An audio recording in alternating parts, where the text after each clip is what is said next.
So today's topic of discussion is Block 2, Unit 6, Schools of Thought. অৰ্থাৎ দৰ্শনৰ বিভিন্ন শাখা আমি স্কুলছ অফ থট বুলি ক'লে যিমান ব্ৰাঞ্চেছ অফ ফিলচফি আছে ইয়াৰ আগৰ যোনখিনি ইউনিট সেইখিনিত অলৰেডি আমি ডিছকাছ কৰিছোঁ the basic concept how philosophy and education is related অৰ্থাৎ শিক্ষাৰ দৰ্শন কিভাৱে সংযোগ হৈ আছে তেওঁৰ মাজত দুটা ব্ৰাঞ্চৰ মাজত থকা যোনটো ৰিলেশ্যনশ্বিপ সেইটোৰ ওপৰত ডিছকাছ কৰিছোঁ আজি যোনটো ইউনিট 6 সেইটো স্কুলছ অফ থট যোনখিনি আমি বিভিন্ন ধৰণৰ ব্ৰাঞ্চেছত আমি ইন ডিটেইলছ ডিছকাছ কৰিম আৰু সেই ব্ৰাঞ্চেছখিনি যেতিয়া আমি ডিছকাছ কৰিম সেইখিনি গোটেইবোৰ ব্ৰাঞ্চেছৰে বিভিন্ন ধৰণৰ মিনিং কেৰেক্টাৰিষ্টিক্স আৰু অৰ্থাৎ আমি সেই স্কুলছখিনি আমি আমাৰ বিভিন্ন ব্ৰাঞ্চৰ লগত আমি কি কৰিম সেই স্কুলছখিনি আমি how education is applicable with date মানে তাৰ এডুকেশ্যনেল ইমপ্লিকেশ্যনছখিনি কি অৰ্থাৎ আমি গোটেইখিনি চাম কি যে শিক্ষাৰ যিহেতু আমি এইমছৰ ওপৰত আমি জানো শিক্ষাৰ লক্ষ্য শিক্ষাৰ এজন শিক্ষক আৰু টিচাৰৰ লগত কেনেকৈ ৰিলেট হৈ থাকিব লাগে ডিচিপ্লিনৰ লগত কেনেকৈ ৰিলেট হৈ থাকিব লাগে মেথডছ অফ টিচিং অৰ্থাৎ শিক্ষণৰ পদ্ধতি আৰু শিক্ষাৰ আমি কি বুজো তো এই গোটেই বস্তুখিনি আমি ডিছকাছ কৰিম আৰু তাৰ লগতে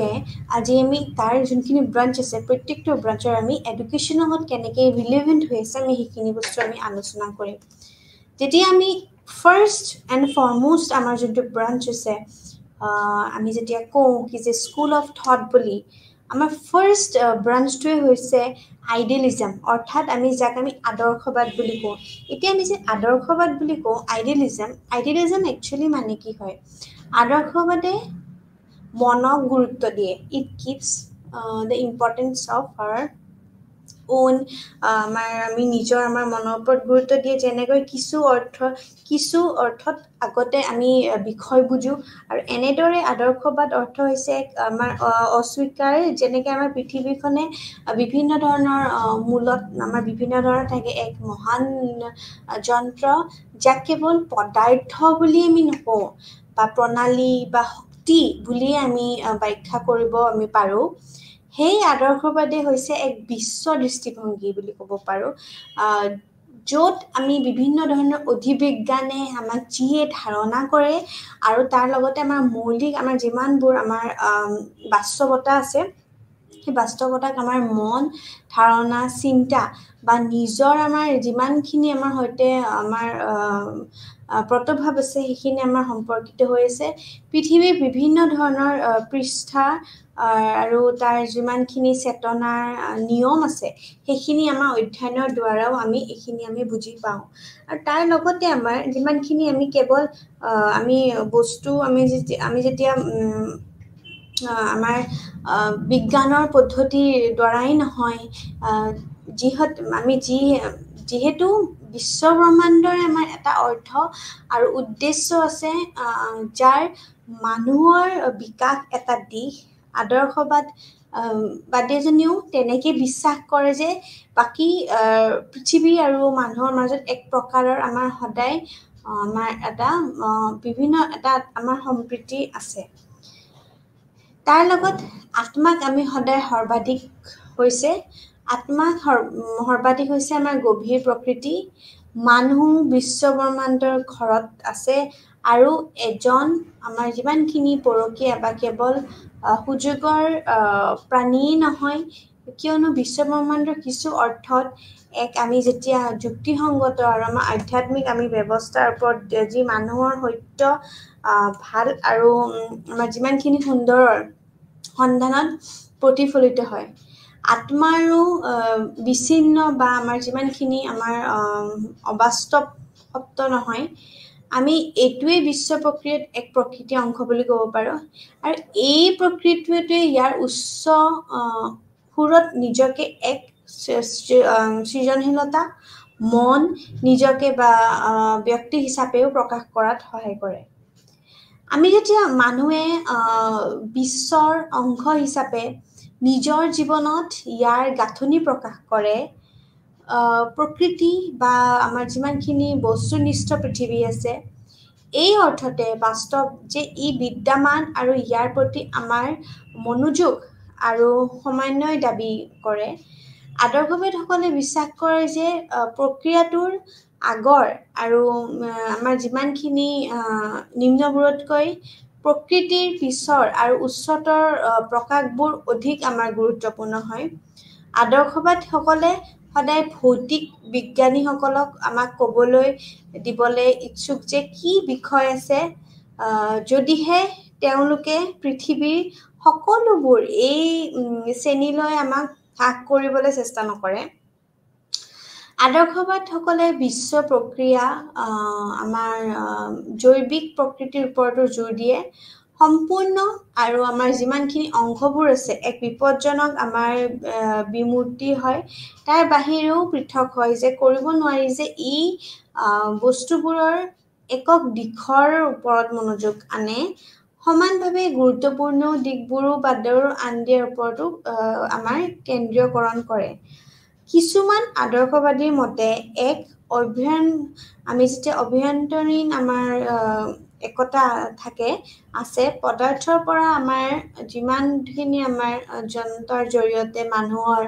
মন আৰু আত্মাৰ জৰিয়তে পদাৰ্থৰ পৰা আমি এটা সুৰৰ এক উন্মোচিত আমি শৃংখলাবোধক বুজাই ৰাখিব পাৰোঁ। এনেদৰে আদৰ্শবাদৰ এটা কেন্দ্ৰীয় নীতি হৈছে আমাৰ যিমানখিনি জৈৱিক আমাৰ সম্পূৰ্ণতা আছে।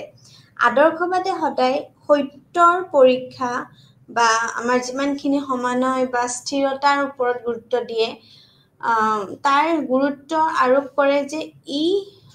সত্য বুলি স্বীকাৰ কৰা আন বিচাৰৰ সৈতে একমত হয়, তেনেহ'লে এটা বিচাৰ সঁচা বুলি বিশ্বাস কৰা হয়। প্লেটৰ ধাৰণাবোৰো এনেকুৱা যে আদৰ্শবাদৰ পৰা জন্ম হৈছে। এই মতবাদ আমাৰ অনুসৰি চূড়ান্ত আমাৰ আধিপত্য হৈছে ধাৰণা।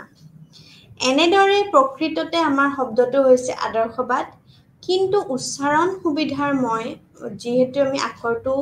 যোগ কৰিবলৈ আদৰ্শবাদ বুলি কোৱা হয়। এক দাৰ্শনিক মতৰ হিচাপে আদৰ্শবাদ ভৌতিক বস্তুতকৈ ধাৰণা, অনুভূতি আৰু আদৰ্শক অধিক গুৰুত্ব বুলি আমাৰ স্বীকৃতি দিয়ে আৰু একে সময়ত আমাক গুৰুত্ব দিয়ে যে মানৱ বিকাশৰ নৈতিক আৰু আমাৰ যিমানখিনি আমাৰ আধ্যাত্মিক মূল্যবোধ আছে সেই অনুসৰি হ'ব লগাৰ মতে তেওঁ সদায় আমাৰ বৈচিত্ৰ্যৰ মাজতে একতাৰ জ্ঞানো আমাৰ লগতে আহৰণ কৰে। আদৰ্শবাদ ধাৰণা হৈছে যে ভৌতিক পৃথিৱীখনে আমাৰ আধ্যাত্মিক হয় আৰু তাৰ লগত আধ্যাত্মিক পৃথিৱীখনৰ আমাৰ অধিক এটা গুৰুত্বপূৰ্ণ আছে। মুখ্য কাৰণটো হ'ল ভৌতিক পৃথিৱীখন আমাৰ সদায় এনেকুৱা এখন সুযোগ্য আৰু নশ্বৰ হয়, সেয়েহে ই আত্মা আৰু পৌৰাণিক কাহিনী। ইয়াৰ বিপৰীতে আধ্যাত্মিক পৃথিৱী হৈছে ধাৰণা, অনুভূতি আৰু আদৰ্শৰ এক পৃথিৱী, যাৰ জ্ঞান, মন আৰু আত্মাৰ আমাৰ যিমানখিনি বাস্তৱতা থাকে সেইখিনি সদায় প্ৰকাশ কৰে। এনেদৰে আদৰ্শবাদ অনুসৰি কেৱল আধ্যাত্মিক পৃথিৱীখনে হৈছে আমাৰ বাস্তৱৰ সাৰাংশ বুলি ক'ব পাৰোঁ, যাক আমি অদম্য, অমৰ আৰু সঁচা বুলি কওঁ। আধ্যাত্মিক জগত বা আধ্যাত্মিকৰ মূল্যবোধৰ যিমানখিনি বাহিৰেও আন একোৱে আমাৰ লগত অমৰ আৰু সঁচা হ'ব নোৱাৰে বা নহয় বুলি কওঁ। এনেদৰে প্ৰাকৃতি আৰু বৈজ্ঞানিক আমাৰ যিমানখিনি পৰিঘটনা, মানুহৰ ধাৰণা আছে, অনুভূতি আছে, আদৰ্শক আৰু অধিক গুৰুত্বপূৰ্ণ বুলিও আমি তাৰ লগতে স্বীকৃতি দিয়াৰে আমি আদৰ্শবাদ মানুহ আৰু তেওঁৰ মনৰ অধ্যয়নৰ ওপৰত আমি গুৰুত্ব সদায় আৰোপ কৰি আহিছোঁ। আদৰ্শবাদ অনুসৰি মানুহৰ আমাৰ যিমানখিনি আমাৰ অপৰিহাৰ্য আছে, প্ৰকৃতি হৈছে আধ্যাত্মিক, যি মানসিক, ধৰ্মীয় আৰু নান্দনিক ক্ষেত্ৰতো প্ৰকাশ পায়। জন্তুবোৰ এই বহুমুখী আমাৰ যিমানবোৰ অভিজ্ঞতাবোৰৰ বাবে আমাৰ অক্ষম হৈ যায়, সেয়েহে মানুহৰ জীৱন প্ৰাণীৰ জীৱনতকৈ বহুত উন্নত হয়। আমি যেতিয়া আদৰ্শবাদৰ কথা কওঁ, আদৰ্শবাদ মানুহৰ অধ্যয়নত অধিক গুৰুত্ব দিয়ে, কিয়নো মানুহৰ উচ্চ বৌদ্ধিক আমাৰ যিমানবোৰ শক্তিয়ে সমৃদ্ধি আৰু অধিক স্তৰৰ আমাৰ সুৰৰে আমাৰ বুদ্ধিমত্তা আৰু তাৰ লগত আমাৰ প্ৰদৰ্শন সদায় কৰে। চমুকৈ আমি ক'ব পাৰোঁ আদৰ্শবাদে নিজৰ আধ্যাত্মিকতাৰ সৈতে পৰিচয় দিয়ে, চূড়ান্ত আত্মাৰ শক্তিৰ সৈতে যি সমগ্ৰত বিয়পি পৰে আৰু আহিবলগীয়া সকলো সময়ৰ পুণ্য তাৰপিছত আমি যেতিয়া কওঁ মহানতাৰ শিখা জ্বলাই ৰাখে। খৰে সঠিকভাৱে আমাৰ মন্তব্য কৰিছে, শিক্ষাৰ এক আদৰ্শবাদী দৰ্শন, তেনেহ'লে মানুহে নিজকে মানসিক ব্ৰহ্মাণ্ডৰ এক অবিচ্ছেদ্য অংগ হিচাপে বিচাৰিও আমাৰ পোৱাৰ এক বিৱৰণ কৰা হৈছে। আমি যেতিয়া আদৰ্শবাদৰ ডেফিনিশ্যনছ পঢ়িম, অৰ্থাৎ আদৰ্শবাদৰ সংজ্ঞা পঢ়িম, তেতিয়া আমি কেইটামান ডেফিনিশ্যনছ আমি ক'ব লাগিব। আদৰ্শবাদৰ ধাৰণা হৈছে চূড়ান্ত বাস্তৱতাই হৈছে আধ্যাত্মিকতাবাদ। এইষাৰ কথা GM দত্তই কৈছিলে। আদৰ্শবাদী দৰ্শনে বহুতো আৰু বিভিন্ন ৰূপ লৈ, কিন্তু এই সকলোবোৰৰ অন্তৰ্হীনত আমাৰ পষ্টুলেট হৈছে যে মন বা আত্মা হৈছে পৃথিৱীৰ প্ৰয়োজনীয় বস্তু, যে প্ৰকৃততে বাস্তৱতা এক মানসিক চৰিত্ৰৰ হয়। ঠিক আছে। আদৰ্শবাদসকলে দেখুৱায় যে পৃথিৱীখন বুজাৰ ক্ষেত্ৰত মনটোৱে কেন্দ্ৰীয়। তেওঁলোকৰ বাবে ইয়াৰ পৃথিৱীখন বুজিবলৈ চেষ্টা কৰা মনৰ কাৰ্যকলাপবিলাকতকৈ আমাৰ একেই বাস্তৱতাৰ এক ডাঙৰ অনুভূতি প্ৰদান কৰে। যিকোনো আমাৰ যেতিয়া বস্তুৱে বাস্তৱ জগতক অধিক ধাৰণা দিয়াতকৈ এক নিৰোধিত হ'ব, কিয়নো মনতকৈ অধিক বাস্তৱ যিকোনো কথাৰ আমাৰ জনাটো নিজেই মনৰ ধাৰণা হ'ব। আমি যেতিয়া আইডিয়েলিজমৰ কথা কওঁ, প্ৰথমটো হৈছে বিষয়ভিত্তিক আদৰ্শবাদ, যাক আমি ছাবজেক্টিভ আইডিয়েলিজম বুলি কওঁ। এই ধৰণৰ আদৰ্শবাদক কেতিয়াবা আমাৰ মানসিকতাবাদ,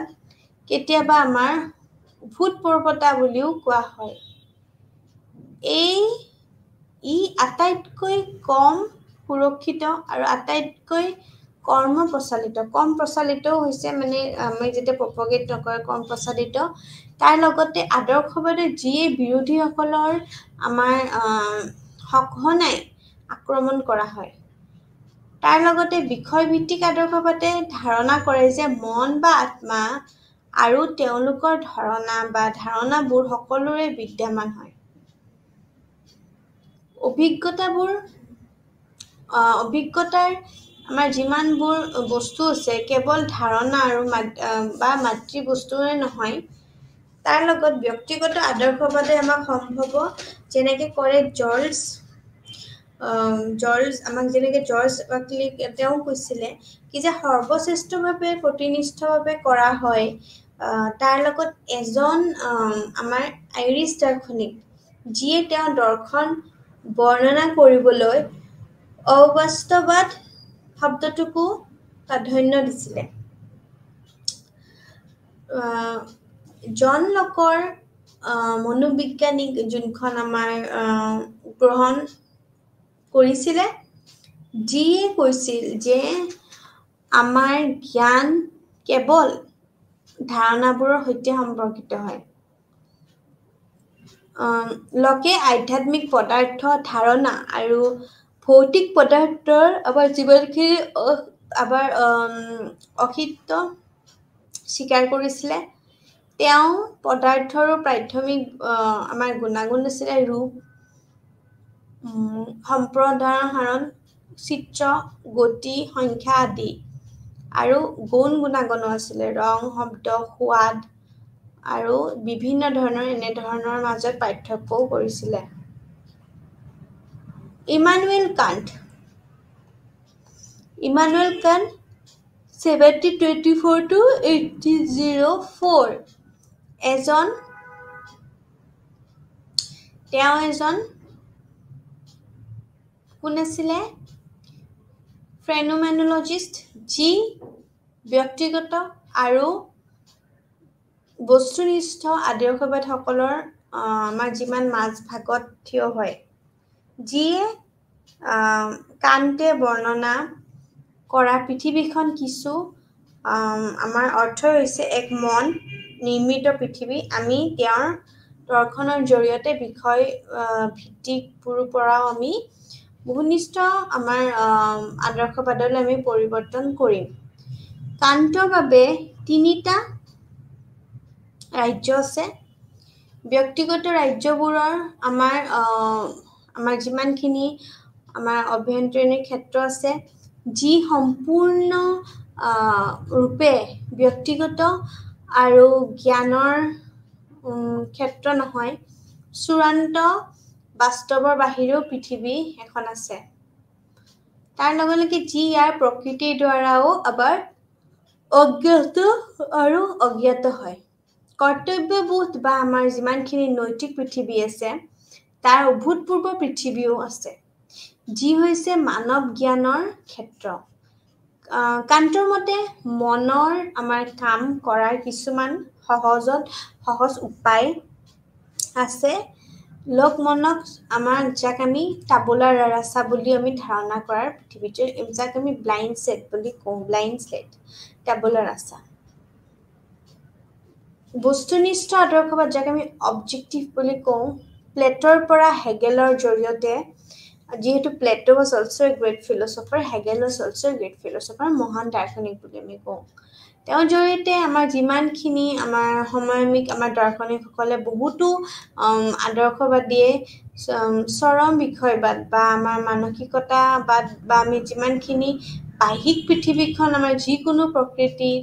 প্ৰকৃততে অৰ্থাৎ মানৱ নিৰ্মিত বুলি আমি ধাৰণা কঢ়িয়াই আনে তাৰ লগত তেওঁলোকৰ পৃথিৱীখন সংগঠন আৰু ৰূপ আৰু হেহে জ্ঞানৰ পৃথিৱীৰো প্ৰকৃতিৰ দ্বাৰা নিৰ্ধাৰণ কৰা বুলি গণ্য কৰে মনটোৱে আৱিষ্কাৰ কৰে পৃথিৱীৰ ক্ৰমত কি আছে তেওঁলোকৰ আদৰ্শীবাদ আমাৰ যিমানখিনি তেওঁলোকক বিশ্ব ব্ৰহ্মাণ্ডৰ এক বৈধগম্য ক্ষেত্ৰ হিচাপেও ব্যাখ্যা কৰে তাৰ লগত যাৰ প্ৰণালী বৃদ্ধি আমাৰ গাঁথনিয়ে আমাৰ যুক্তিসংগত শৃংখলা আৰু মূল্য প্ৰকাশো কৰা আমি দেখা পাওঁ যেতিয়া তেওঁলোকে কয় যে বিশ্ব ব্ৰহ্মাণ্ডৰ চূড়ান্ত প্ৰকৃততে মানসিক তেওঁলোকে বুজায় যে বিশ্ব ব্ৰহ্মাণ্ড হৈছে এক সকলো আকৰ্ষণীয় শৃংখলা ইয়াৰ মৌলিক প্ৰকৃতি হৈছে মন আৰু ই জীৱিক সম্পূৰ্ণ কৰি তোলে সকলো আমাৰ যিমানখিনি প্ৰান্তৰিক আকৰ্ষণীয় আছে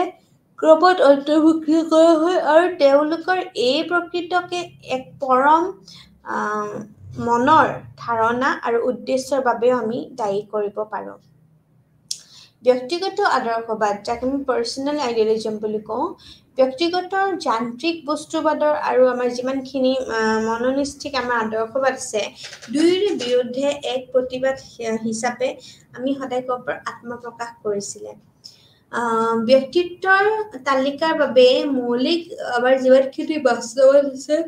বিমূৰ্ত চিন্তা বা এক নিৰ্দিষ্ট চিন্তাও আমি কৰিব পাৰোঁ প্ৰক্ৰিয়া নহয় কিন্তু এজন ব্যক্তি আত্মা বা বিভিন্ন ধৰণৰ চিন্তাবিদো থাকে বাস্তৱতা হৈছে আমাৰ সচেতনৰ ব্যক্তিত্বৰ প্ৰকৃতি আত্মা হৈছে এক আমাৰ আমি যাক আমি হ্ৰাস কৰিব নোৱাৰা দিগদাৰ জীৱিত একক আৰু যাক কেৱল মিছা বিমূৰ্তাৰ দ্বাৰাই বিভক্তি কৰিব পাৰি বিকাশ যাৰ ভিতৰত আছে তাৰ লগত আমাৰ সদায় এই ধৰণৰ তত্ত্ব আৰু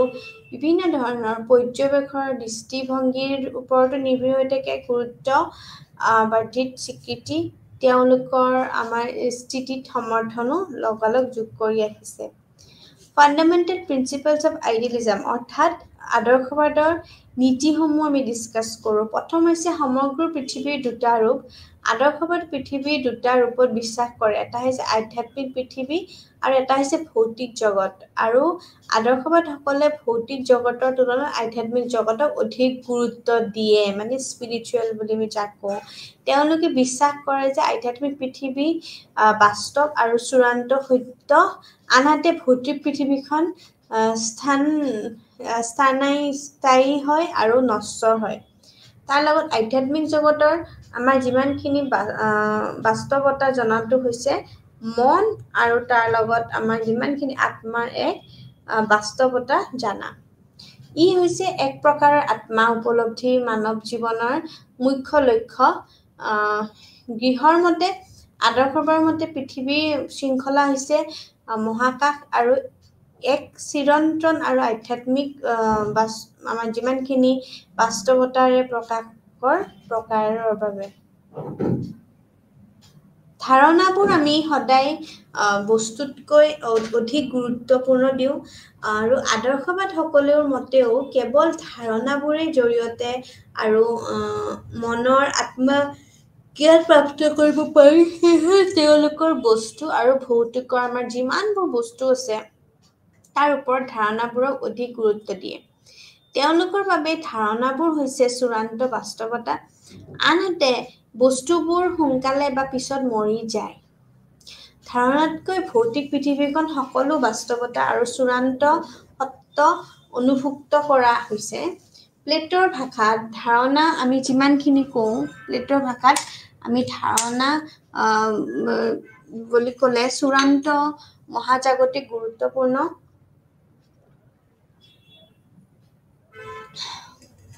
সেইবোৰ বৰঞ্চ সাৰাংশ বা আমি যেতিয়া আৰ্কিটাইপ যিয়ে বিশ্বক ৰূপ দিয়ে। এই ধাৰণাবোৰে চিৰন্তন আৰু অপৰিৱৰ্তনশীল বুলি কোৱা যায়। প্ৰকৃতিৰ ওপৰত মানুহৰ গুৰুত্ব। আইডিয়েলিষ্টসকলৰ বাবে মানুহৰ ভৌতিক প্ৰকৃতি হৈছে অধিক গুৰুত্বপূৰ্ণ। ইয়াৰ কাৰণ হৈছে মানুহৰ ভৌতিক বস্তু আৰু ভৌতিক পৰিঘটনাৰ বিষয়ে চিন্তা আৰু অভিজ্ঞতা আমি ল'ব পাৰে। সেয়েহে চিন্তাবিদ বা অভিজ্ঞতা লাভ কৰা ব্যক্তিজনৰ অভিজ্ঞতা হোৱা বস্তু বা আমাৰ যিমানখিনি পৰিঘটনাতকৈ অধিক গুৰুত্বপূৰ্ণ দিয়ে। মানুহৰ বৃদ্ধি আৰু আমাৰ যিমানখিনি অনুভূতিক স্মৃতি দিয়ে। সেয়েহে তেওঁ জীৱ জন্তুৰ দৰে পৰিৱেশৰো দাস নহয়, কিন্তু তেওঁ সমাজৰ নিজৰ ভাল আৰু কল্যাণৰ বাবে পৰিৱেশটো গঢ়ি তোলাত আৰু পৰিৱৰ্তন কৰে। চমুকৈ তেওঁৰ নিজৰ গুণৰ যিমানখিনি পৃথিৱী সৃষ্টি কৰে আৰু তেওঁৰ সৃজনশীলতা দিয়াত শব্দবোৰৰ এই আমি যোনটো কওঁ সত্যতা কয় যে আধ্যাত্মিক বা সাংস্কৃতিক পৰিৱেশ হৈছে মানুহৰ নিজৰ নিৰ্মাণৰ পৰিৱেশ। এখন নিজে মানুহে সৃষ্টি কৰি লোৱা পৰিৱেশ হয়। তাত আমি বিভিন্ন ধৰণৰ ৰিচুৱেলছ ফ'ল' কৰোঁ, চেৰেমনিজ কৰোঁ। ই মানুহৰ সৃষ্টিশীল কাৰ্যৰ এটা উৎপত্তি। সৃষ্টিশীল কাৰ্য মানে আমি যেতিয়া সৃজনাত্মক ক্ৰিয়েশ্যন বুলি কওঁ সেইটোৰ ওপৰত কয়। এইটো কথা R.R. ৰুছ'ই কৈছিলে। আধ্যাত্মিক মূল্যবোধৰ ওপৰত বিশ্বাস কৰে যে আইডিয়েলিষ্টৰ মতে জীৱনৰ মুখ্য লক্ষ্য হৈছে আধ্যাত্মিক মূল্যবোধ প্ৰাপ্ত কৰাত। সেইবোৰ হৈছে সত্য আৰু মংগলময়। এই আধ্যাত্মিক মূল্যবোধৰে আমি যিমানখিনি অদম্য আৰু স্থায়ী হ'ব পাৰোঁ, এই মূল্যবোধৰ উপলব্ধি হৈছে এই ঈশ্বৰৰ উপলব্ধি। আৰু এই পৰম মূল্যবোধৰ আমাৰ যিমানখিনি অনুসৰণত মানুহ এজনে যিমান আমাৰ প্ৰাপ্ত নকৰালৈকৈ আমাৰ নৈতিক আমাৰ যিমানখিনি বিমানত উচ্চ আৰু উচ্চতা লৈ উঠে, সেই আধ্যাত্মিক মূল্যবোধৰে প্ৰাপ্ত কৰাৰ বাবে মানুহৰ সকলো ক্ষমতা সম্পূৰ্ণৰূপে ব্যৱহাৰ কৰিব লাগিব। এই ক্ষমতাবোৰে হৈছে জনা, অনুভৱ কৰা আৰু ইচ্ছুক। এই ক্ষমতাবোৰৰ সম্পূৰ্ণ ব্যৱহাৰ দ্বাৰা মানুহে সৰ্বোচ্চ আধ্যাত্মিক মূল্যবোধ প্ৰাপ্ত কৰিবও পাৰি আৰু এনেদৰে তেওঁৰ প্ৰকৃতি আৰু চূড়ান্ত আত্মাক উপলব্ধি কৰিবও পাৰে। যিয়ে চুচো এইটো মতেও প্ৰকাশ কৰে যে মংগলময় সত্য আৰু সৌন্দৰ্য নিজৰ ক্ষেত্ৰত থকা আৰু সম্পূৰ্ণৰূপে আকাংক্ষিত বুলিও দেখা যায়। ব্যক্তিত্ব বিকাশৰ গুৰুত্ব দিয়ে। ব্যক্তিত্ব বিকাশ মানে আমি যাক আমি আমাৰ পাৰ্চনেল ডেভেলপমেণ্ট বুলি কওঁ বা আমাৰ পাৰ্চনেলিটি ডেভেলপমেণ্টৰ ওপৰত গুৰুত্ব দিয়ে। পাৰ্চনেলিটি ডেভেলপমেণ্ট আদৰ্শবাদসকলে ব্যক্তিৰ আত্মাক আৰু যথেষ্ট গুৰুত্ব দিয়ে আৰু সেয়েহে তেওঁলোকে এজন ব্যক্তিৰ বা ব্যক্তিত্বৰ সম্পূৰ্ণ যিখিনি বিকাশ হ'ব লাগে তাৰ ওপৰতো খুব বেছি গুৰুত্ব আৰোপ কৰে আৰু তেওঁলোকৰ মতে ব্যক্তিত্বৰ বিকাশৰ অৰ্থ হৈছে আমি সিদ্ধতাৰ আমাৰ প্ৰাপ্তি হয়। তো প্লেটোৱে সঠিককে কয় যে প্ৰতিজন ব্যক্তিৰ আমাৰ এটা আদৰ্শ আত্মা আছে। ঠিক আছে, এটা আমাৰ আদৰ্শ আত্মা আছে। তেওঁ সেই আদৰ্শ অধিক আৰু অধিক বিকশিত কৰিবলৈও সদায় চেষ্টা কৰি আহিছে আৰু তাৰ লগতে এইটো শব্দটোৰ প্ৰকৃতিটো হৈছে আমি যেতিয়া আত্ম উপলব্ধি কৰোঁ, আমি চেল্ফ ৰিয়েলাইজেশ্যন বুলি কওঁ। এই আত্ম উপলব্ধিয়ে কেৱল সমাজত হৈ থকা আমি প্ৰাপ্ত কৰিব নোৱাৰোঁ। অকল প্ৰাপ্ত কৰিব পৰাৰ লগে লগতে সেয়েহে আমি আত্ম উপলব্ধিৰ বাবে আমি আমাৰ সামাজিক যিমানবোৰ গুণগণৰ বিকাশ আছে অতি প্ৰয়োজনীয়, কিয়নো সকলোৱে আমাৰ বাবে আমাৰ যিমানখিনি প্ৰেম, মহানুভূতি আৰু সহানুভূতিতকৈ আমি সহযোগিতাৰ ওপৰত আমি নিজকে প্ৰকাশ কৰে আৰু জাতি, ধৰ্ম, লিংগ, জাতি বা স্থিতি কৰিও আমাৰ কোনেও কেতিয়াও সেই ভিত্তিত আমাৰ মানুহৰ মাজত কোনো ধৰণৰ আমাৰ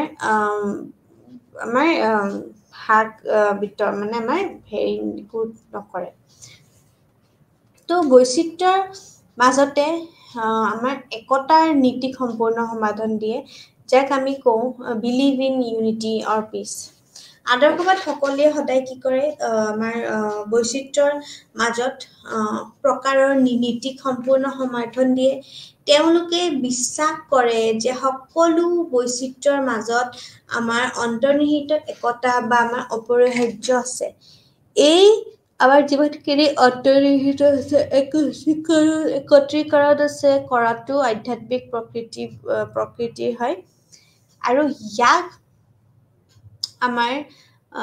ইউনিভাৰ্চেল চেতনা বা আমাৰ যিমানবোৰ আমাৰ দেৱত্ব বুলিও কোৱা হ'ব পাৰে। এই আমাৰ যিমানখিনি আমাৰ অন্তৰ্নিহিত আমাৰ আছে ঈশ্বৰিক শক্তিয়ে সদায় সকলো সততাৰ আমাৰ যিমানখিনি অস্তিত্ব আছে আৰু কাম বজাই ৰাখে। আমাৰ যিমানখিনি আদৰ্শবাদসকলে এই শক্তিক ঈশ্বৰ বুলি কয়, যি আছে সৰ্বশক্তিমান আৰু সৰ্বব্যাপী শক্তি। এজন ব্যক্তিৰ আত্মাত এই সৰ্বোচ্চ শক্তিৰ উপলব্ধি হৈছে, তাৰ লগত আমাৰ যিমানখিনি দেৱত্ব প্ৰাপ্ত আছে, তাৰ লগত আমাৰ ব্যক্তিত্বৰ সম্পূৰ্ণ বিকাশ আছে আৰু আধ্যাত্মিক পৰিপূৰ্ণতা বুলিও আমি কোৱা হ'ব পাৰে। Professor H.N. হুমে সঠিকভাৱে মন্তব্য আগবঢ়াইছিলে। তেওঁ কৈছিলে যে শিক্ষাৰ এক আদৰ্শবাদী দৰ্শন আমাৰ তেনেহ'লে মানুহ নিজকে বিশ্ব ব্ৰহ্মাণ্ডৰ এক অবিচ্ছেদ্য অংগ হিচাপে বিচাৰি পোৱাৰ এক আমাৰ বিৱৰণহে হয়। এতিয়া আমি যেতিয়া ইমপ্লিকেশ্যনছখিনি চাম, ইমপ্লিকেশ্যনছ বুলি কোৱাৰ লগে লগে মানে এইটো কেনেকুৱাকৈ ইমপ্লাই হৈ আছে। মানুহে সদায় বন্ধুত্বপূৰ্ণ ব্ৰহ্মাণ্ডত বাস কৰে আৰু আদৰ্শবাদীৰ বাবে এটা উদ্দেশ্যপূৰ্ণ ব্ৰহ্মাণ্ড আছে, যাৰ প্ৰকৃতি হৈছে আধ্যাত্মিক। যদিও তেওঁ আধুনিক আমাৰ অভিজ্ঞতামূলক বিজ্ঞানৰ ব্যাখ্যা গ্ৰহণ কৰে, তেওঁ আঙুলিয়াই দিয়ে যে সেইবোৰ আমাৰ পদ্ধতিৰ আৰু অনুসন্ধান কৰে ক্ষেত্ৰবোৰৰ প্ৰকৃতিৰ দ্বাৰা আমাৰ সীমিত হয় বিজ্ঞানবোৰৰ পৃথিৱী সকলো মানসিক দিশ আঁতৰ কৰে আৰু মনৰ বাবে বন্ধ এখন পৃথিৱী নিৰ্মাণ কৰে আদৰ্শবাদীৰ মতে বিশ্বব্ৰহ্মাণ্ডৰ নিয়মবোৰ মানুহৰ বৈদিক আৰু নৈতিক প্ৰকৃতিৰ দাবীৰ সৈতে আমাৰ যিমানখিনি আমাৰ যদিও মানুহৰ পৃথিৱীৰ আমাৰ প্ৰক্ৰিয়াৰ এটা অংশ আৰু এই অৰ্থটো আমি ক'ব পাৰো যে প্ৰকৃতি তথাপিও তেওঁ এজন আধ্যাত্মিক সত্য আৰু এই অৰ্থত যে তেওঁৰ মাজত এনে বস্তু আছে যি পদাৰ্থলৈ হ্ৰাস কৰিব নোৱাৰি সম্পূৰ্ণ দুৰ্নীতিৰ মতবাদ লগতে মানৱৰ প্ৰকৃতিৰ সকলো ব্যাখ্যা অশুভ বুলি ধাৰণাবাদীৰ আমাৰ যিমানবিলাক প্ৰণালী স্থাপনৰ বাহিৰত আছে মানুহৰ সকলো বোৰ ব্যাখ্যা সমানে অপৰিহাৰ্য যি তেওঁ কেৱল আমাৰ তুলিব বা তেওঁ সম্পূৰ্ণ শাৰীৰিক বা যান্ত্ৰিক প্ৰক্ৰিয়াত নিয়ন্ত্ৰণত ৰাখিব পৰা যায় মানুহে কেৱল তেওঁৰ সম্ভাৱনাবোৰ উপলব্ধি কৰিবলৈ আৰম্ভ কৰিছে তদুপৰি মানুহ আৰু তেওঁৰ আমাৰ যিমানবিলাক অংশদাৰ জড়িয়তে আছে ই সদায় ঈশ্বৰৰ প্ৰকৃতিৰ সৰ্বশ্ৰেষ্ঠ সুৰ বিচাৰি পায় আদৰ্শবাদীসকলৰ বাবে ঈশ্বৰ পৃথিৱীৰ পৰা পৃথক নহয় কিন্তু জীৱনৰ অন্তৰ্ভুক্ত নীতি যদিও ঈশ্বৰৰ পৃথিৱীৰ প্ৰক্ৰিয়াত অতিক্ৰম কৰিব নোৱাৰি অতিক্ৰম কৰোঁতে নহয় তথাপিও তেওঁ ইয়াত আমি কি বুলি কওঁ অপাৰহী তেওঁ প্ৰাকৃতিক প্ৰক্ৰিয়াত আমি যেতিয়া ইতিহাসত সমাজক আমাক যিমানখিনি শৃংখলাত আৰু মানৱ হৃদয়ত আমি যিমানখিনি প্ৰকাশিতভাৱে পোৱা যায় ঠিক তেনেকে ফলস্বৰূপে প্ৰাকৃতি আৰু আমাৰ যিমানখিনি অতি প্ৰাকৃতিবোৰ মাজত পুৰণি আমাৰ পাৰ্থক্য আমি দাঙিব পাৰে তাৰ লগতে মানসিক আমাৰ যিমানখিনি মনোনিষ্ঠিক আদৰ্শবাদে ঈশ্বৰ হৈছে মহাজাগতিক প্ৰক্ৰিয়াৰ এক অমানীয় যুক্তি যাৰ উদ্দেশ্য বা সৃষ্টিশীল আত্মা হৈছে আদৰ্শবাদ আৰু মানুহৰ সামাজিক সম্পৰ্ক মানে আইডিয়েলিজম এণ্ড ছ'চিয়েল ৰিলেশ্যনশ্বিপ বুলি যেতিয়া আমি কওঁ আদৰ্শবাদ আৰু সামাজিক প্ৰভাৱবোৰ কি হয় ইয়াৰ ফলত পৰিস্থিতিবোৰ যেনে তেনে আছে তেনেকৈ গ্ৰহণ কৰি যি নিজৰ সংস্কাৰ আৰু প্ৰগতিৰ মনোভাৱ লৈ যায় উত্তৰটো বিবেচনা কৰা আদৰ্শবাদ প্ৰকাৰৰ ওপৰত বহুত নিৰ্ভৰ কৰে ঠিক তেনেকে সাধাৰণতে আদৰ্শবাদসকলে সাংস্কৃতিক আৰু পৰম্পৰাৰ প্ৰতি যথেষ্ট সন্মান থাকে তেওঁলোকে জীৱনৰ মূল্যবোধিক ব্যক্তি আৰু যিমানখিনি আমাৰ সামাজিক গোটৰ আমাৰ বাহিৰৰ পৰাও ক্ষেত্ৰত আধাৰিত বুলিও আমি ভাবোঁ পৰম আদৰ্শবাদ আমাৰ বিশ্বব্ৰহ্মাণ্ডৰ আগত আছেই সদায় আৰু নিৰ্দিষ্টকৈ আমাৰ উৎকৃষ্ট যাতে আমাৰ পুৰুষসকলে আমাৰ যিমানখিনি হেগেলৰ মতে যেনেকৈ বিশ্বাস প্ৰকাশ কৰা হয় এনে ক্ষেত্ৰতে সমাজ বা ৰাজ্যৰ বিপৰীতেও ব্যক্তিগত অধিকাৰ আৰু মূল্যবোধক প্ৰকৃতি আমাৰ প্ৰকৃতি দিয়াত সদায় প্ৰৱণতা কম আমি যেতিয়া কওঁ আদৰ্শবাদ শিক্ষাৰ লগত জড়িত বুলি প্লেটো দেন কমিউনিষ্ট পেচলজি ফ্ৰবেল দেন আমাৰ ইটালীৰ আমাৰ জিঅ'ভনি আমাৰ যিমানখিনি জন্টিল আৰু তাৰ লগত আমাৰ যিমানখিনি আমাৰ বেনিডিক্টি আমাৰ যিমানখিনি ক্ৰোক আছে ছুইজাৰলেণ্ডৰ পৰা আহিব ফ্ৰান্সৰ কিছুমান ভিক্টৰ কেইজন ইংলেণ্ডৰ টিপি আমাৰ যিমানখিনি নান আৰু আমাৰ যিমানখিনি মেমিশ্যন কেৰিয়াৰ আমেৰিকা ফুড ৰাষ্ট্ৰৰ আমাৰ আমাৰ যিমানখিনি আছিল আৰু আমেৰিকা ফুড ৰাষ্ট্ৰৰ আমাৰ ঠিক তেনেকৈ আমাৰ যিমানখিনি জেচিয়া ৰুছে আৰু হৰমান যোনখিনি আমাৰ মানে যিমানখিনি আমাৰ হেৰেল আছিলে মোক শিক্ষাৰ ক্ষেত্ৰত আদৰ্শবাদ কেইজনমানে আমাৰ মুখ্য প্ৰতিনিধি হিচাপে গণ্য কৰা হ'ব পৰা বা আমি ল'ব পাৰোঁ।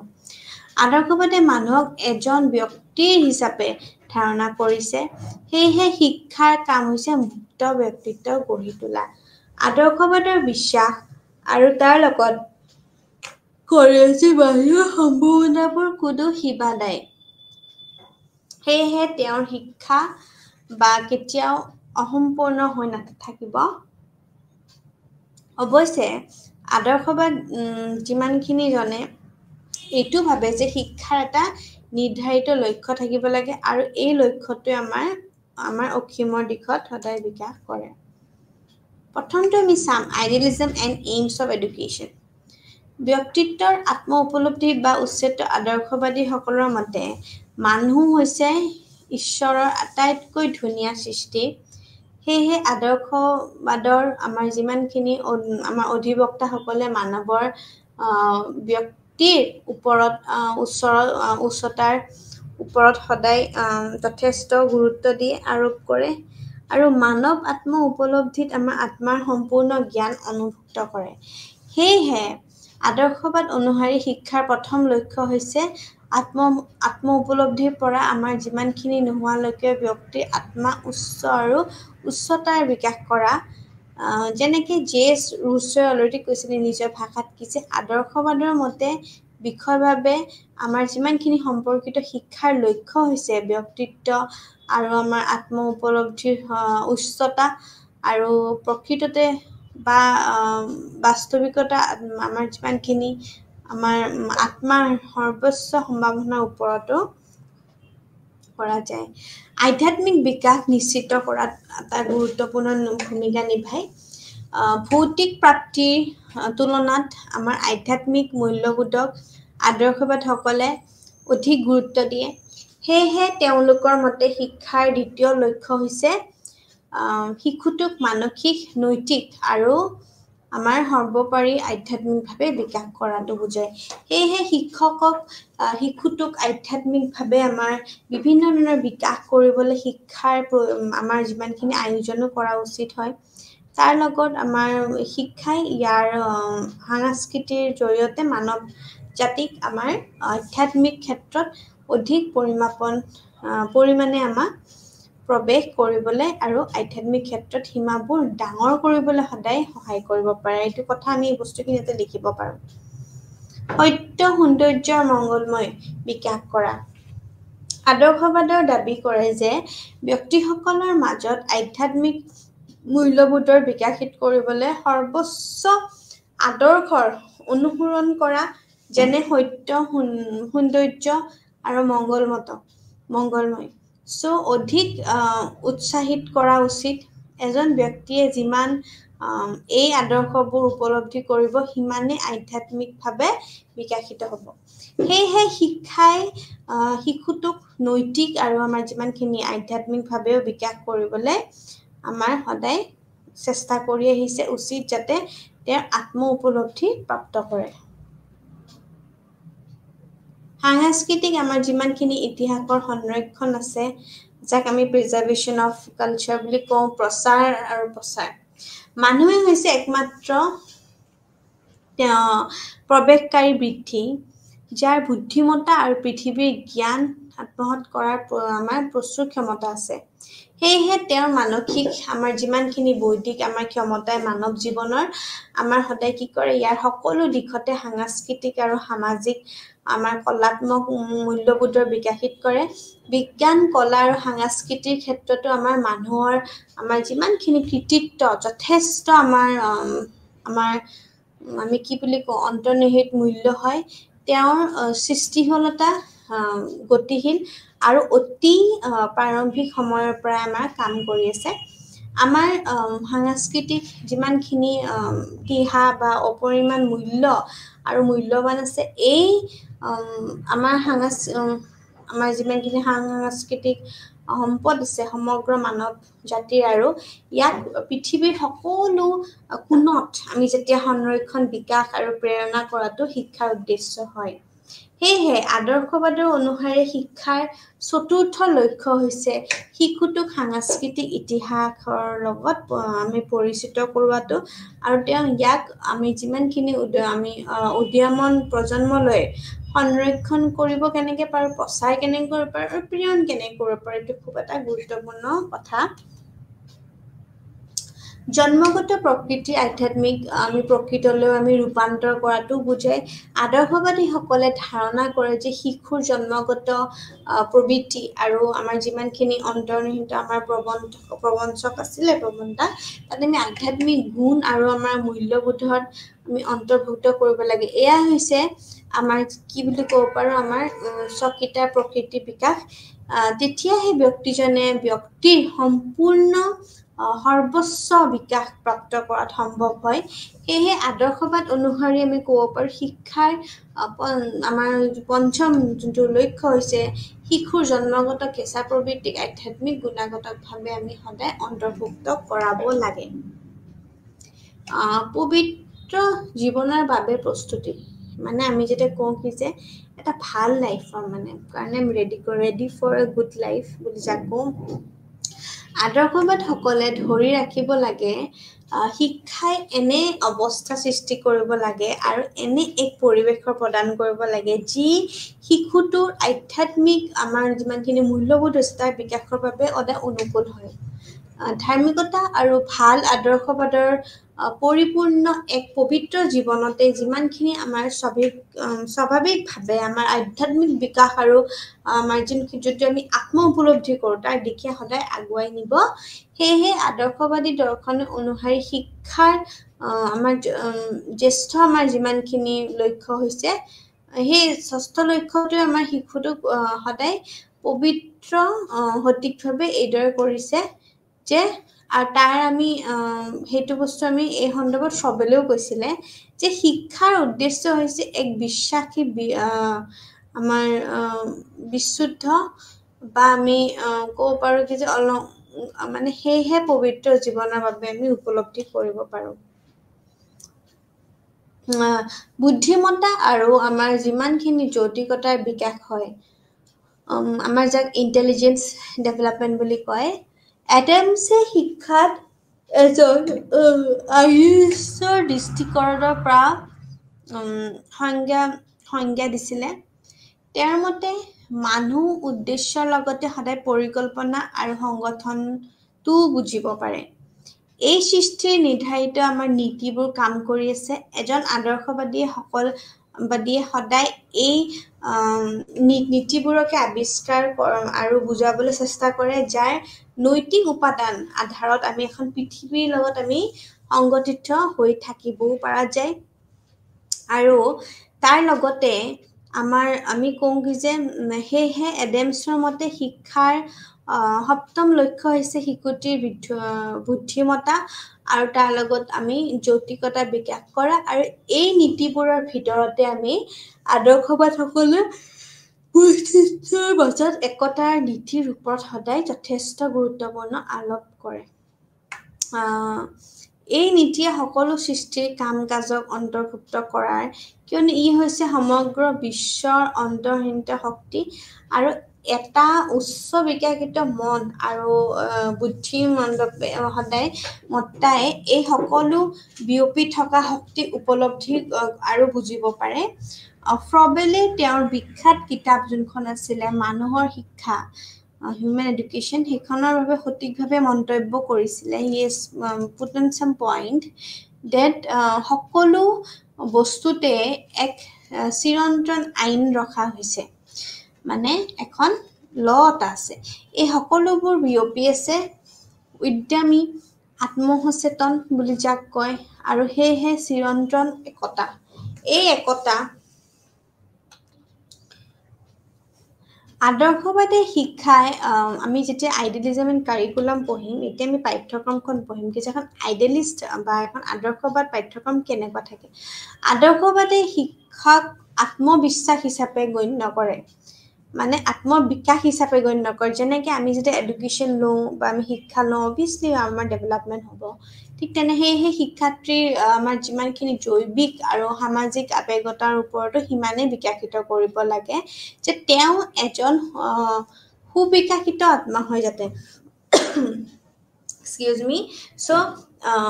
আমাৰ তাৰ লগতে আমাৰ ৱেগল তেওঁ কয় কি যে শিক্ষাৰ মুখ্য লক্ষ্য হৈছে স্থিৰ আদৰ্শত যি বিচাৰ হিচাপে কাম কৰিব লাগে নিৰ্দেশনাৰ বিষয়বস্তুটো এই লক্ষ্যৰ সম্পূৰ্ণ অধীন হ'ব লাগিব এয়াই হৈছে শিক্ষাৰ্থীৰ ব্যক্তিত্ব মনোভাৱ যিয়ে গুৰুত্বপূৰ্ণ দিয়ে আৰু এনেদৰে পাঠ্যক্ৰমত আমাৰ সমস্যাটো ধাৰণা আৰু আদৰ্শৰ দৃষ্টিকৰণে পৰা সদায় আমাৰ যোগাযোগ কৰিবও লাগে তাৰ লগত আদৰ্শবাদসকলৰ মতে বাবে অধ্যয়নৰ সকলো বিষয় বাবে আমি মৌলিকভাৱে আমি কলা আৰু এই কলাবোৰৰ অধ্যয়নতে আমাৰ আত্মাই এক সৃষ্টিশীল ভূমিকা পালন কৰে অৰ্থাৎ ই নিজকে সৃষ্টিশীলভাৱে বিকশিত কৰে ইয়াৰ পাঠ্যক্ৰমৰ আঁচনিত আদৰ্শবাদ কোনো বিষয়ক কোনো বিশেষ আমাৰ অগ্ৰাধিকাৰ দিবলৈ প্ৰস্তুত নহয় আৰু আদৰ্শবাদৰ বাবে সৃষ্টিশীল আত্মাৰ বিকাশৰ বাবে পৰ্যাপ্ত সুযোগ প্ৰদান কৰা যিকোনো বিষয় আমাৰ অধ্যয়নৰ বাবে উপযুক্ত আৰু ই বিশ্বাস কৰে যে কোনো আমাৰ ব্যতিক্ৰম নোহোৱাকৈ যিকোনো বিষয়ে এনে সুযোগ প্ৰদান কৰে ব্যক্তিগত মহানতাৰ সোৱাদ থকা বিষয়বোৰক আদৰ্শবাদ দ্বাৰা আমাৰ যথেষ্ট গুৰুত্ব দিয়া যায় আৰু উদাহৰণৰ স্বৰূপে আমি ক'ব পাৰোঁ এজন আদৰ্শবাদীয়ে সদায় আমাৰ সাহিত্যৰ যিমানখিনি স্তৰৰ আমাৰ সাহিত্যৰ সুৰৰ তলত থকা কিতাপ যিমানবোৰ আছে আমাৰ অধ্যয়নতকৈও আমাৰ সদায় আমি সৃষ্টিশীল আত্মাৰ বাবে আমাক টেগৰৰ অধ্যয়নক অধিক গুৰুত্বপূৰ্ণ বুলিও আমাৰ গণ্য কৰিব কাৰণ কি আদৰ্শবাদৰ ভাবে যে য'ত মহানতা থাকে তাত বিকাশৰ এক সুকীয়া সম্ভাৱনা আছে আৰু বিকাশৰ ক্ষেত্ৰত আদৰ্শবাদ আমাৰ বাদীজন সদায় বিশেষভাৱে আগ্ৰহী থাকে মন কৰিবলগীয়া যে বিষয়ৰ বাছনিটো আমি সদায় আদৰ্শবাদজনীয়ে ব্যক্তিৰ ওপৰত আমি গুৰুত্ব আৰোপ কৰে আৰু কেৱল বিষয়বস্তুৰ প্ৰতি আমি সদায় তুলনামূলকভাৱে আমি সদায় উদাসীন বিদ্যালয়খনৰ উদ্দেশ্য হ'ব লাগে যে আমাৰ সভ্যতাক আমি সদায় যাতে প্ৰতিফলিত কৰা আমি সভ্যতা আমাৰ যদি চিভিলাইজেশ্যন থাকে বা আমাৰ যিমানখিনি কালচাৰ এনেকুৱা সেয়েহে পাঠ্যক্ৰমটো ইমান সংগঠিত হ'ব লাগে যে যাতে ইয়াক দৌৰাৰ অভিজ্ঞতাৰ প্ৰতিনিধি কৰাৰ তোলা যায় শিশুটোৱে তেওঁৰ আমাৰ যিমানখিনি সৃষ্টিশীল আত্মাৰ বিকাশৰ দিশত এই অভিজ্ঞতাক আমি সদায় পুঁজি কৰিব লাগিব আৰু দৌৰাৰ অভিজ্ঞতাৰ দুটা মুখ অংশ বিশ্লেষণ কৰিব পাৰি যে যিবোৰ তেওঁৰ শাৰীৰিক পৰিৱেশৰ সৈতে সম্পৰ্কিত আৰু তেওঁৰ আমাৰ যিমানখিনি সহকৰ্মীসকলৰ সৈতে সম্পৰ্কিত এই দুটা অংশ সদায় পাঠ্যক্ৰমৰ দুটা আমাৰ বিস্তৃত বিভাজনৰ পৰামৰ্শ দিয়ে আৰু বিজ্ঞান আৰু মনোবিজ্ঞান হয় এই দুটা বহল মূৰত অধ্যয়নৰ যিকোনো পাঠ্যক্ৰম আমি সদায় অন্তৰ্ভুক্ত থাকিব পাৰে কিন্তু বাছনি কৰা অধ্যয়নৰ পাঠ্যক্ৰমত আমি সদায় ব্যক্তিত্ব বিকাশ বা শিক্ষাৰ্থীৰ আত্ম উপলব্ধিৰ একমাত্ৰ উদ্দেশ্যৰ বাবে আমাৰ ব্যৱহাৰ কৰিব লাগিব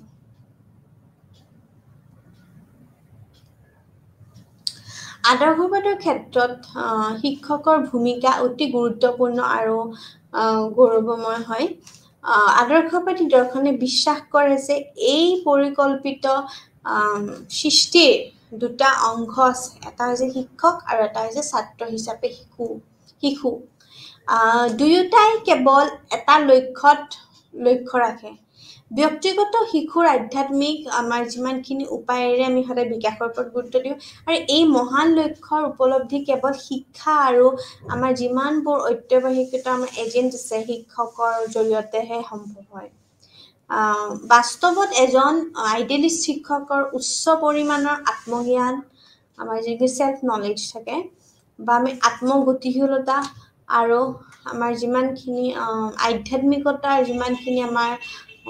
অপৰিহাৰ্য গুণাগুণেৰে আমাৰ সম্পূৰ্ণভাৱে পৰিপূৰ্ণ হৈ আছে ঠিক তেনে জীৱনৰ এই নিজা ৰাহিৰ দ্বাৰা তেওঁৰ শিশুৰ আমাৰ সক্ৰিয়ভাৱে যিমানখিনি আমাৰ বিদ্ধত্ব আছে তাৰপিছত সুযোগ পাবে বা মহান আমাৰ যিমানখিনি সাফল্যৰ জীৱনটোলৈ গঢ় দিবলৈ চেষ্টা কৰা হৈছে তেওঁ নিজৰ কাৰ্যকলাপবিলাক আমি সদায় শিশুটোৱে ভাবে যে পৰিকল্পিত হয় আৰু বা অভিজ্ঞতাৰ দ্বাৰা এক আমাৰ যিমানখিনি অনুকূল পৰিৱেশ সৃষ্টি কৰাত হয় সদায় বুজায় তেওঁৰ শিশুটো এনে প্ৰকৃততে মৰম আৰু তাৰ লগত আমি মহানুভূতিৰো এটা প্ৰদৰ্শন কৰে যে তেওঁৰ সম্পূৰ্ণ মানসিক আৰু আধ্যাত্মিক বিকাশ হৈছে প্ৰাপ্ত কৰে সো যিয়ে সঠিকভাৱে মন্তব্য কৰে যে প্ৰকৃতিবিদ আমাৰ যিমানখিনি আমাৰ বিয়াৰৰ সৈতে সন্তুষ্ট হ'ব পাৰে কিন্তু আইডিয়েলিষ্টে সদায় সূক্ষ্ম এটা গোলাপেহে বিচাৰে আমাৰ যিমানখিনি আদৰ্শবাদী শিক্ষক আছে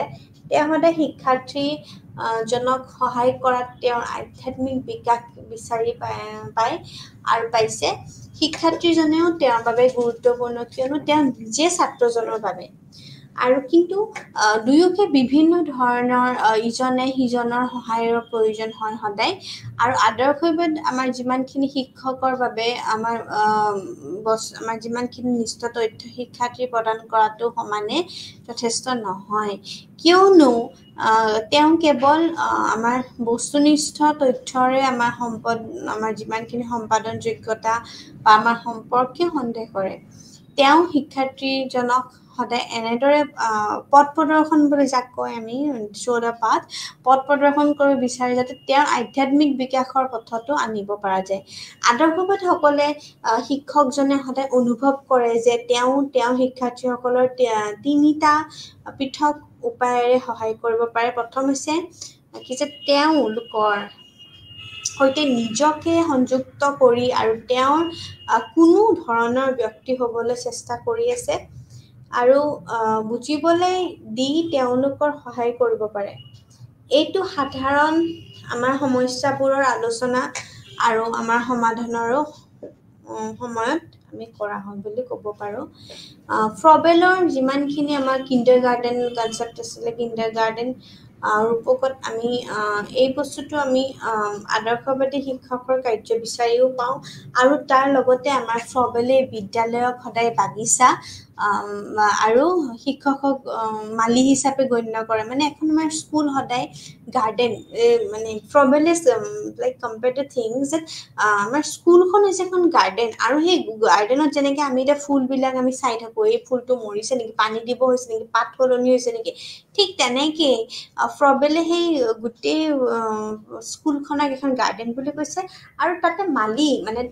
মালি হৈছে টিচাৰ যেনেকৈ বিহেভিয়াৰ মডিফিকেশ্যন কৰিব গুড হেবিটছ ফৰ্মেশ্যন কৰিব যাক যেনেকুৱা যি প্ৰয়োজন সেই হিচাপে শিক্ষকক মালি হিচাপে গণ্য কৰে মানে কম্পেয়াৰ কৰিছে তুলনা কৰিছে যিদৰে মালিৰ কাম হৈছে সৰু গছবোৰক ইমানে সাৱধান বা প্ৰৱণতাত দিয়া মানে খুব সাৱধানকৈ ডাঙৰ দীঘল কৰে ন যাতে হেৰি হৈ নাযায় ঠিক তেনেকৈ প্ৰৱণতা দিয়ে যাতে সিহঁতক পৰিপক্ক ধুনীয়া গছলৈ বিকশিত হোৱাত সহায় কৰে মানে ভাল হেল্থি এটা যাতে গছ হিচাপে ঠিক তেনেকৈ স্কুলখনক কম্পেয়াৰ কৰিছে ঠিক তেনেদৰে শিক্ষকৰ কাম হৈছে শিশুসকলক তেওঁলোকৰ নিখুঁত বিকাশলৈ লৈ যোৱা যাক আমি অলৰাউণ্ড ডেভেলপমেণ্ট বুলিও ক'ব পাৰোঁ লৈ যায় আৰু আত্ম উপলব্ধিৰ বাবে সত্য সৌন্দৰ্য আৰু মংগলৰ উপলব্ধি কৰা মানে আত্মউজাক আমি সেলফ ৰিয়েলাইজেশন বুলি কওঁ তাক আমি সত্য এটা উই শুড অলৱেজ বি ট্ৰুথফুল আমি সত্যবাদী হ'ব লাগে তাৰ লগত সৌন্দৰ্য যাক আমি beauty not by the outer side but by the inner beauty okay ঠিক তেনেকৈ আৰু হলে মংগলৰ উপলব্ধি যাক আমি ভাল বুলি কওঁ এতিয়া আমি যদি কওঁ idealism and methods of teaching মানে শিক্ষণৰ পদ্ধতি আৰু আদৰ্শবাদ কি দৰে সো শিক্ষিততে আমি প্ৰক্ৰিয়াত কি হয় আদৰ্শবাদ জনে সদায় প্ৰকৃতিৰ হলনি অভিজ্ঞতাৰ ওপৰত গুৰুত্ব দিয়ে তথ্যৰ হলনি আত্মা সেয়েহে তেওঁৰ বাবে শিক্ষা সদায় ভিতৰৰ পৰা বিকাশ হয় তেওঁ শ্ৰেণীকোঠাক ব্যক্তিত্বৰ এক সভ্যান্তালী হিচাপে গণ্য কৰে শ্ৰেণীকোঠাত আমি সদায় সহবাসৰ দ্বাৰা অধিক আমি পৰিপক্কৰ অভিজ্ঞতা আমাৰ অংশগ্ৰহণ কৰিবলৈ আমি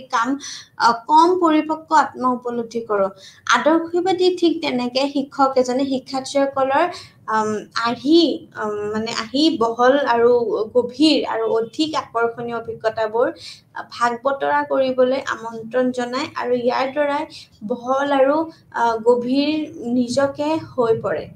আদৰ্শবাদীসকলে আমাৰ শিক্ষকে ব্যৱহাৰ কৰা শিক্ষাদানৰ পদ্ধতি তথ্যযুক্তি মানে সদায় তথ্য ডাটাবেছৰ ওপৰতহে আধাৰিত নহয় খালি আদৰ্শবাদী শিক্ষকজনৰ মুখ্য উদ্দেশ্য হৈছে শিক্ষাৰ্থীজনক তেওঁৰ ইতিমধ্যে থকাতকৈ গভীৰ আমাৰ যিমানখিনি অন্তৰ্দৃষ্টি থাকে সেইখিনিৰ ওপৰত প্ৰাপ্ত কৰাত সহায় কৰে আৰু উপলব্ধি কৰাত তেওঁৰ সকলো অভিজ্ঞতাবিলাক আঁৰত আকৰ্ষণীয় আৰু আমন্ত্ৰণমূলক গভীৰতা আছে যিবোৰ তেওঁ নিজৰ বাবে প্ৰাপ্ত কৰিব পাৰে আৰু তাৰ ফলত অধিক অন্তৰ্দৃষ্টি কৰি ৰাখিবও পাৰে আদৰ্শবাদে আমাৰ সদায় এটা ডিসিপ্লিন যদি কওঁ আমি ডিসিপ্লিন কথা কওঁ ডিসিপ্লিন বুলি ক'লে অনুশাসন সো আদৰ্শবাদে সদায় সামৰিক প্ৰকাৰৰ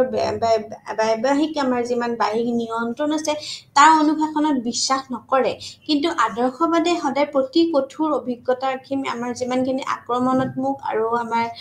বিদেশনপূৰ্ণ আছে এই শিক্ষাৰ্থীজনে সদায় আৰম্ভ কৰা আৰু নিশ্চিত প্ৰকাৰে বিনামূল্য আমাৰ বিকল্প দিব বিচাৰে আদৰ্শবাদী সেই ধৰণৰ আমাৰ অনুসৰণত বিশ্বাস কৰে যি শিক্ষাৰ্থীজনক নিজৰ আত্মাৰ আমাৰ যিমানখিনি অধিনায়ক কৰি তুলিব পাৰে আৰু শিক্ষাৰ্থীসকলক পছন্দ আৰু আমাৰ কাৰ্যবোৰ উদ্দেশ্য আৰু আগ্ৰহীন কৰাত নিৰ্দিষ্ট হ'ব লাগিব বুলি কয় কেৱল পৃষ্ঠভূমি কৰিলে নহব উপৰোক্ত ক্ষেত্ৰতো আমাৰ অতি কেন্দ্ৰীয় হ'ব লাগিব সেয়ে আগ্ৰহ সহায় ব্যক্তিগত আৰু সুনিৰ্দেশিত হ'ব লাগে এহে নিজে ব্যক্তি যিয়ে নিজৰ মানুহক আকৰ্ষণ কৰে আৰু কিছুমান বস্তুৰ প্ৰতি আমি সদায় আগ্ৰহলৈ ক্ষেত্ৰত আমি আগবাঢ়ি যোৱাটো উচিত হয় সেইবোৰক আমি সদায় মানৱ আৰু আমাৰ যিমানখিনি আমাৰ আধ্যাত্মিক গুণ থাকে সেইখিনি অৰ্থ হৈছে সংলগ্ন কৰা আৰু সেয়েহে শিশুটি কিছুমান আমাৰ বস্তুৰ প্ৰতি সদায় আগ্ৰহ ল'বলৈ ব্যাখ্যা কৰিব নালাগে সেই ধৰণেৰে আমি অনুশাসন তেওঁৰ সদায় বাহ্যিক যোনটো আমাৰ আত্মা থাকে তাৰ সদায় ধ্বংসনাত্মক হ'ব আৰু আদৰ্শবাদে সদায় উদ্দেশ্যৰ বিৰুদ্ধে হ'ব আৰু এনেদৰে আগ্ৰহ বা কিবা আমি যদি ইতিবাচক চিন্তা কৰোঁ তেনেহলে আমাৰ সদায় সেই বস্তুটো আমি ক'ব পাৰো আৰু এইখিনি বস্তুতে আমি ক'ব পাৰো যে ভিতৰৰ পৰা উদ্ভৱ হয় সেয়েহে ইয়াৰ সৈতে আমি সম্পৰ্কিত কাৰ্যকলাপ আমি আনন্দ বা আমাৰ আত্মাৰ জীৱন হয় এজন আমাৰ টিথ আৰিয়াৰ বা আমি যেতিয়া কওঁ চিটাৰ বা তেওঁৰ ঠিক তেনেকৈ সংগীতৰ প্ৰয়োজনীয়তা কৰি উপভোগ কৰে আৰু এজন সদায় বিজ্ঞানীয়ে আমাৰ আৱিষ্কাৰ কৰাটো উপভোগ কৰে এজন চিত্ৰশিল্পীয়ে সদায় তেওঁ যেনেকৈ চিত্ৰ অংকন কৰিছে সেই দৃষ্টিভংগীয়ে তেওঁ কৰে এজন কবিতাই লিখি ভাল পায় ঠিক তেনেকুৱা ধৰণৰ তেওঁৰ জীৱন তেওঁৰ সততা আৰু আত্মা সো তেওঁৰ কাৰ্যকলাপ কৰ্তব্য বুলি আমি সদায় গণ্য নকৰে যিহে ভয়ংকৰ প্ৰতিফলনত আমাৰ সন্মুখীন হয় তেওঁৰ কাৰ্যকলাপখিনিত তেওঁ সদায় কোনো পুৰস্কাৰ আশা নকৰে কিন্তু আনৰ পৰা কোনো প্ৰশংসা দাবীও নকৰে এনেদৰে কাম কৰাটো কেৱল তেওঁৰ স্বভাৱে নহয় এনেদৰে আমি সদায় আদৰ্শবাদসকলে নিবিচাৰে যে শিক্ষাৰ্থীৰ বাবে আমাৰ যিমানখিনি হাত তালি জিকিবলৈ বা কিছুমান আমাৰ শাস্তিৰ বা বাচিবলৈ আমি কিবা কৰিব লাগিব দৰাচলতে শিক্ষাৰ্থীসকলে কি এটা নিৰ্দিষ্ট কাম কৰে যিকোনো তেওঁৰ ইয়াত এক প্ৰকৃতি আগ্ৰহ আছে আৰু কিয়নো তেওঁ আনন্দ পায় এটা ক্ৰমতে আমি সফলতাৰ দ্বাৰা আত্ম উপলব্ধি দিশেও আমি বৃদ্ধি হয় এয়া হৈছে আমি আগ্ৰহৰ আদৰ্শবাদী ধাৰণা যিটো আমাৰ পোনপটীয়াকৈ আমাৰ নিজৰ ৰিয়েল লাইফত আমি জড়িত হৈ আছে এই যিমানখিনি আছে ফিলচফি ইয়াৰ প্ৰকৃতি আমাৰ যিমানখিনি আগ্ৰহ কৰে সেইখিনি আমি সদায় আমাৰ সেইখিনিৰ ওপৰৰ পৰা আমি সদায় আমাৰ সফলতাৰ দ্বাৰা আমি সদায় আমাৰ যোনখিনি সেলফ ৰিয়েলাইজেশ্যন বুলি কওঁ আমি আত্ম উপলব্ধি কৰোঁ আৰু আইডিয়েলিজম বা আদৰ্শবাদ এই গোটেইখিনি বেছ কৰি পেলাই আমি তাৰ গোটেইখিনি ধাৰণাটো আমি এই গোটেইখিনি কনচেপ্টত আমি পোনপটীয়াকৈ আমি চাই আহিছোঁ আৰু এনেদৰে আগ্ৰহ হিচাপে আমি ইতিবাচক বস্তু বা যিকোনো বস্তুৰ ভিতৰত আমি তাৰ পৰা আমি উদ্ভৱ কৰিব পাৰোঁ আৰু এই বস্তুখিনি যোনখিনি নেক্সট ডিচিপ্লিন বা অনুশাসন বুলি ক'ব পাৰি সেইখিনি তাৰ নেক্সট হ'ব ইয়ালৈকে আমি জড়িত কৰি আদৰ্শবাদ আৰু তাৰ গোটেই কনচেপ্টটো ধাৰণাখিনি ইয়াতে আমি আত্ম উপলব্ধিৰ দিশেও বৃদ্ধি কৰিব পৰা যায় আৰু ইয়াৰ যিমানখিনি প্ৰকৃতি আছে তাৰ ওপৰতো আগ্ৰহ লগত ৰিলেট হৈ আছে পুৰস্কাৰ আৰু কোনো ধৰণৰ শাস্তিৰ শৈক্ষিক আমাৰ যিমানখিনি উপায় লাগে সেইখিনিৰ লগত আমাৰ ইয়াতে আমি শেষ কৰোঁ থেংক ইউ